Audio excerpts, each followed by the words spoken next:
The Newsday continues here on One News Now. I'm Charles Lejano. Several areas in Lanao del Norte are inundated after heavy rain battered the province overnight. In Barangay Tacub, Kauswagan, floodwater has already entered dozens of houses, and local authorities are now scrambling to evacuate those who are affected by the flood. Meanwhile, residents of nearby areas are advised to seek temporary shelter in evacuation centers before the situation gets worse. The Bicol region and parts of Visayas and Mindanao are experiencing a rainy Monday. That's on the back of a low-pressure area prevailing over Surigao del Sur. To give us the latest, we have with us live Pag-asa weather forecaster Chris Perez. Chris, good morning. Could you give us the latest on the low-pressure area? Yes, we are currently monitoring this particular low pressure, and as of 8 o'clock this morning, it was estimated at about 105 kilometers east of Hinatuan, Surigao del Sur. Now, this particular weather disturbance has a slim chance of developing into a tropical cyclone. However, it is expected to move towards the Visayas area within the next 24 to 48 hours. Hence, it will affect not only the Visayas area, but portions of southern Luzon and most parts of Mindanao within the forecast period. That is why we have been issuing weather advisory since Saturday evening, and as of today, we're still expecting Visayas and the Bicol region, Caraga, northern Mindanao, Zamboanga Peninsula, Davao region, Marinduque and Romblon to experience cloudy skies with scattered rain showers and thunderstorms. Residents of these areas are advised to be alert against possible flash floods and landslides and to continue monitoring for Pag-asa updates, possible localized rainfall, heavy rainfall and thunderstorm advisory to be issued by our Regional Services Division in Visayas and Mindanao. And we'll be sure to check in with you guys in the next few days. Thank you. That was Pag-asa weather forecaster Chris Perez. The country's debt ballooned to a fresh record of over 12 trillion pesos in January, leaving the next administration with tighter room for borrowing. Shaila Francisco with the report. The Philippines welcomed 2022 with a record high debt. In January, the government's outstanding debt breached 12 trillion pesos from the 11.7 trillion pesos recorded at the end of 2021. Most of the amount came from domestic sources, which hit almost 8.4 trillion pesos, while external debt was nearly 3.7 trillion pesos. Based on Ibon Foundation's estimate, this means that every Filipino has around 109,000 pesos in debt. Ang point namin, ang ganitong klaseng utang, hindi dapat pangunahin pinabalikat ng karaniwang Pilipino. Especially after ng pandemic, actually nakagulat over 18 million ng pamilyang Pilipino wala nang ipon because of the lockdowns, bagsak ng kita. Some economists are also expecting the country's debt to further increase. That's why they emphasize the importance of paying back these loans ASAP. Yung growth ng ating utang dapat within the bounds do sa growth or sa size ng ating ekonomiya para ma-determine kung masusustain ng ating ekonomiya sa darating na taon at dekada yung pagbayad ng interest at principal. Ibon Foundation and economists admit that taxes must increase for the country to be able to pay off its debt. But certain conditions must first be met before this can be done. Ang laki na iipon na yaman sa ilang pamilya. I think it's only just na mas balikati na mga may kaya yung dagdag na buwis. At sa amin, tama lang mag-tax. I mean, kasi ng gobyerno naman kailangan na ng paggagalingan ng pondo para sa gastusin. Ang question lang talaga kung sino yung tinatax. Economic conditions nag-improve o gumanda. Marami ng mga negosyong bukas, nakaka-recover ng ekonomiya, marami na may hanap buhay, may trabaho. Siyempre, kailangan bayaran yung mga napaggastusan na malaki ng pandemya. And one way to do it is through intensified and the strict enforcement of in terms of tax collection. Yung paghanap ng mga reform measures, tax reform measures na lalo pang on a recurring basis, mas marami makokolekta yung ating gobyerno.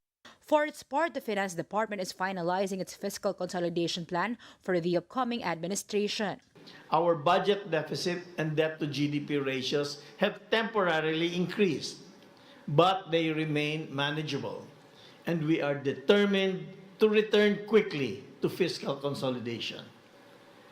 Essential to our fiscal consolidation program is the improvement of our revenue collections to meet our expenditure requirements. This year, will be critical. We need to begin outgrowing our debt by restoring our high growth. Shaila Francisco, we are One News.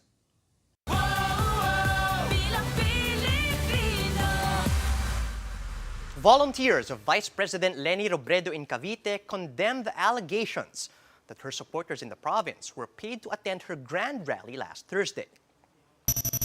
In a statement, the Robredo's People Council in Cavite says the estimated crowd of 47,000 Caviteños were all volunteers and were not paid a single centavo to join the event.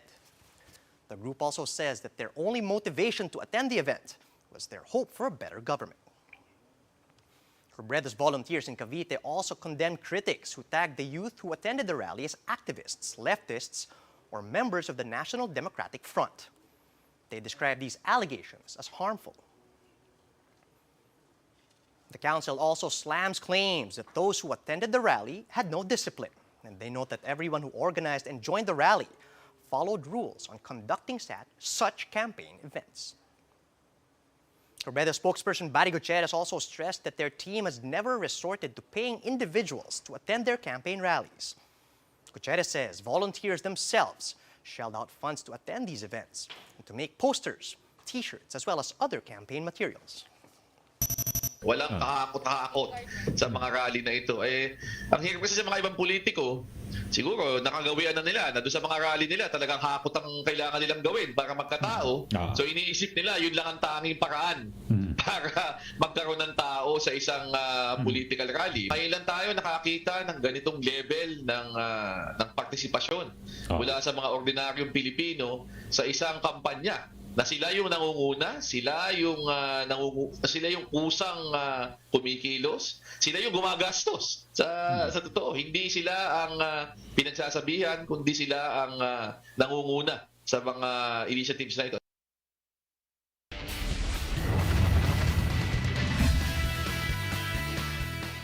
Filipino pole vaulter EJ Obiena has leapt to a new personal best and national record to claim silver at the Perche Elite Tour in France.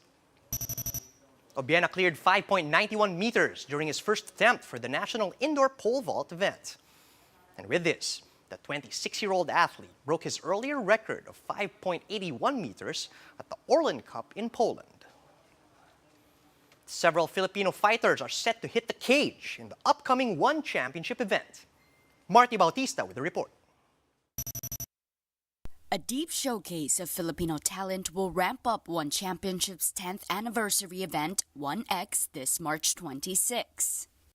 28-year-old LITO ADIWANG from Team LAKAY will battle head-to-head against Jeremy MIADO, the Maroc 4 stalwart.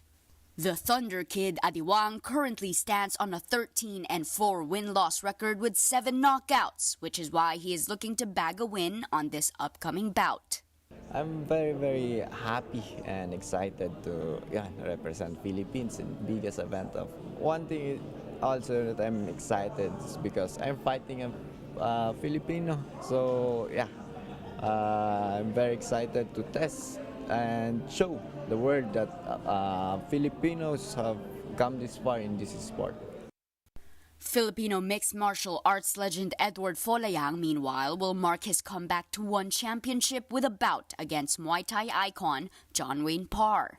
The match is set to highlight both fighters' expertise in Muay Thai and Wushu. Folayang, a Baguio native, is excited to be back in One Championship circle and prove his dominance once again. Of course, I always think positively. Sometimes we lose to learn, and those losses came most entirely because of the pandemic. But of course, that's not the issue there. For now, I'm looking forward to win because this is a great fight, a great matchup, and a great comeback for me. As the Pinoy fighters get ready for their upcoming bout, Coach Mark SANGIAO of Team LAKAY has this to say about his fighter's spirit. Warrior spirit na nasa, sabihin natin, sa Cordillera. Kasi nakuha namin siguro din yun nung time nung World War II. Yung mga ancestors namin na lumaban, palaban talaga din sila. And I think that's yun yung binase ko, yung isang na mana namin sa kanila, yung pagka-warrior spirit na yan.